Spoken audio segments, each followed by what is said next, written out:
Une visite surprise, une visite éclair, mais dès les premières secondes, deux hommes en quête d'apaisement. Ça va, Vladimir? Ça va bien, merci. Merci d'avoir accepté qu'on puisse un moment échanger. Une main sur l'épaule du président russe qui s'exprime en français et que François Hollande appelle par son prénom. Après des semaines de tension, la poignée de main est appuyée face aux objectifs. L'heure du dégel des relations entre la France et la Russie. Je pense que nous devons éviter qu'il y ait d'autres murs qui viennent finalement séparer. À un moment, il faut aussi être capable de dépasser les obstacles et de trouver des solutions. Une entrevue à la demande du président français organisée dans le plus grand secret au cours des 24 dernières heures. Vladimir Poutine et François Hollande évoquent quelques dossiers brûlants, la Syrie, l'Iran et surtout l'Ukraine. Je voulais, avec le président Poutine, envoyer un message qui est celui de la désescalade. Et aujourd'hui, elle est possible.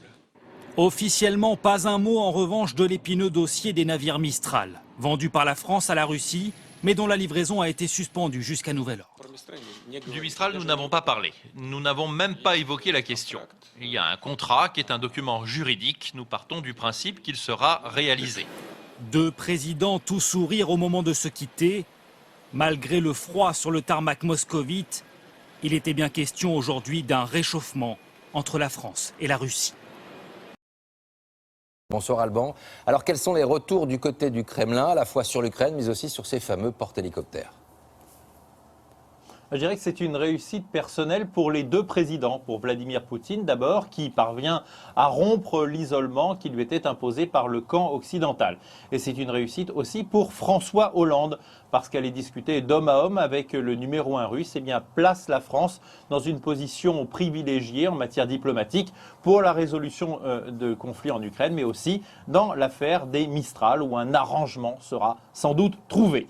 Surtout, les deux hommes ont entériné le cessez-le-feu qui sera appliqué sans doute en Ukraine à partir de mardi prochain. Fin des hostilités, retrait des engins depuis la ligne de front, une ligne de front qui ressemble de plus en plus à une frontière. Les séparatistes contrôlent 7% de l'Ukraine, certes, mais ils ne pourront pas aller plus loin. Et finalement, ce soir, on peut dire que tout le monde y a gagné quelque chose. Alban Mikosi en direct de Moscou. Merci Alban.